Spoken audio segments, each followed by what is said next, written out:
नमस्कार मंडळी. चला तर आज आपण बनवूया गणपती बाप्पाचे फेवरेट असे फ्राईड मोदक. आपण मोदक बनवण्यासाठी इथे 2 वाटी गव्हाचे पीठ घेतलेलं आहे. तर आपण फ्राईड मोदक बनवण्यासाठी गव्हाचे पीठच वापरावे. गव्हाच्या पिठामध्ये आपण अर्धा चम्मच मीठ टाकून घेणार आहोत. तुम्ही बघत असाल आपण पिठामध्ये थोडंसं मीठ टाकून घेतलेलं आहे.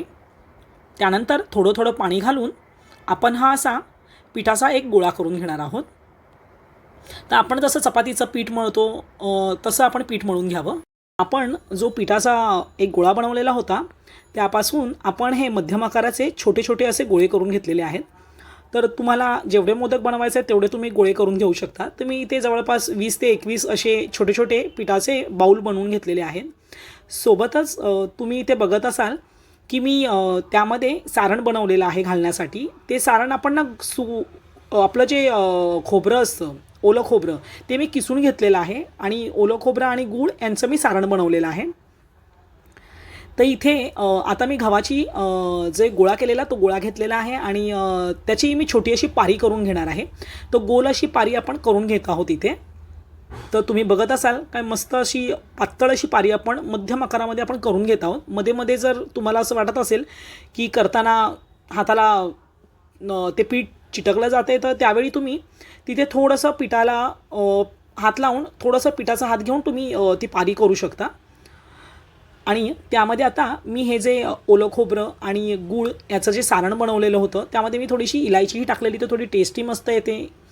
तर हे सारण आपण त्याच्यामध्ये आता टाकून घेत आहोत आणि त्याला आता आपण असं मस्त अशा आकार देऊन जो मोदकाचा आपण जे छोटे छोटे पाकळ्या काढतो तशा अशा सुंदर अशा पाकळ्या आपण दोन्ही हाताच्या बोटांनी काढून घेत आहोत आणि मऊसर अशा हाताने आपण हा आपला गव्हाच्या पिठाचा मोदक बनवून घेत आहोत. तर तुम्ही बघत असाल काय मस्त असा मध्यम आकारामध्ये आपला मोदक बनवून तयार झालेला आहे. तर तुम्ही बघत असाल की मस्त असं त्याला आकारही आलेला आहे आणि दिसायलाही सुंदर दिसतोय. सोबतच आता मी दुसरी पिठाची गोळी घेतलेली आहे. तर तुम्ही बघू शकता की आपण हे कसं बनवतोय. तर ह्याला मी पीठ लावलेलं आहे थोडं. तर आपल्याला ही पारी बनवतानाही थोडंसं इझी जातं, पटकन पारी बनली जाते. तर 2 हाताच्या मदतीने आपण ही पारी बनवतोय आणि त्यामध्ये आपण हे जे सारण बनवलेलं होतं, सारण मी नॉर्मली गॅसवरती कढई ठेवलेली, त्यामध्ये थोडंसं तूप टाकलं 1 चमचा, त्याच्यामध्ये किसलेलं ओलं खोबरं टाकलं, गूळ टाकला, ते हलवून घेतलं. त्यानंतर त्यामध्ये मी इलायची पावडर टाकली आणि थोडे ड्रायफ्रूट्स टाकले. आणि हे सारण कसं बनवायचं हे मी आपलं जे स्टीम मोदक बनवलेले त्यामध्ये मी त्याची कृती दाखवलेली आहे. सोप्पं आहे एकदम बनवायला. तर ती कृती तुम्ही फॉलो करू शकता. तर तुम्ही बघत असाल आपला हा सेकंड मोदकही मस्तपैकी असा बनवून तयार झालेला आहे. काय मस्त अशा त्याला सुंदर अशा पाकळ्या आलेल्या आहेत. तर मी तुम्हाला हे 2 मोदक असे बनवून दाखवलेत की आपण हे मोदक कधीही इच्छा झाली, कधीही खायची इच्छा झाली, लहान मुलांना तर खूप आवडतात, तुम्हाला काही गोड खायची इच्छा झाली तर साखरेपासून काही न खाणं तुम्ही टाळत असाल तर त्यावेळी तुम्ही हे गुळापासून बनवलेलं स्वीट एक बनवून खाऊ शकता. तर हे बाप्पाचे फेवरेट असे मोदक आपले आता इथे बनवून तयार झालेले आहेत. तर तुम्ही बघत असाल की प्रत्येक मोदक हा आपला मस्त असा दिसत आहे, त्याला सुंदर अशा पाकळ्या आलेल्या आहेत. एकसारखे आपण हे मध्यम आकाराचे मोदक बनवून तयार केलेले आहेत. आता मी इथे गॅसवरती तेल गरम करायला ठेवलेलं आहे कढईमध्ये. तर मोदक जेवढे डीप होतील तेवढं मी तेल घेतलेलं आहे.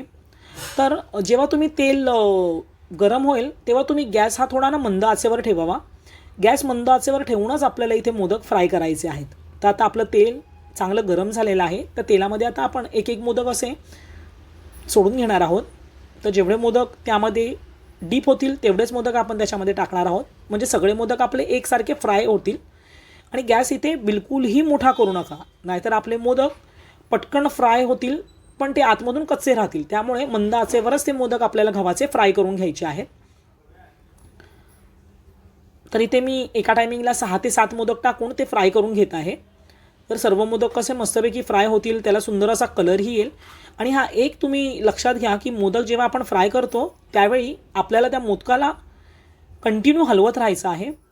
त्यामुळे मोदक कुठल्याही एका बाजूने त्याला डाग पडणार नाही. जर मोदक आपण हलवला नाही तर त्यामधून कसं आहे की गूळ हा बाहेर येण्याची शक्यता असते. गूळ बाहेर आला तर ते एका साईडला असे डाग वगैरे त्याच्यात दिसतात. त्याच्यामुळे आपल्याला कंटिन्यू मोदक हे ना हलवत राहायचं आहे. तर 4 ते 5 मिनिटाची ही प्रोसेस आहे, ज्यामध्ये आपले मोदक हे मस्तपैकी फ्राय होतात आणि त्याला कलरही खूप सुंदर येतो. तर तुम्ही बघत असाल की आता 3 ते 4 मिनटं झालेलं आहे. आपल्या मोदकाला मस्त असा कलर पण आलेला आहे. तर ब्राउनिश कलर आल्यानंतर आपण समजावं की आपले मोदक हे मस्तपैकी फ्राय झालेले आहेत आणि खाण्यासाठीही तयार झालेले आहेत. तर मी असं 5-5, 6-6 मोदक टाकून 2 ते 3 वेळा हे सर्व मोदक असे फ्राय करून घेणार आहेत. तर तुम्ही बघत असाल मी प्लेटमध्ये आपले फ्राय केलेले गरमागरम असे मोदक काढून घेतलेले आहेत. बघा त्याला आकारही किती सुंदर आलेला आहे, काय मस्त असे मोदक दिसत आहेत. आणि गणपती बाप्पाचे जे फेवरेट मोदक आहेत, मग ते स्टीम मोदक तांदळाचा असो किंवा गव्हाचा असो, किंवा तुम्ही गव्हाचा फ्राय केलेला मोदक बनवा किंवा स्टीम करून बनवा, पण सर्वच जणांना हे सर्व मोदक ना आवडीने खातात.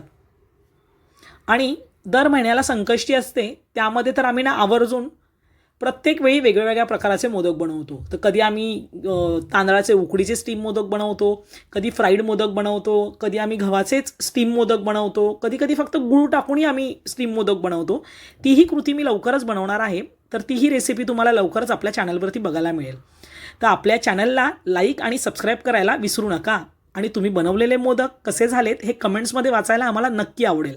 तर कधी बनवताय तुम्ही बाप्पाचे फेवरेट असे फ्राईड गव्हाचे मोदक?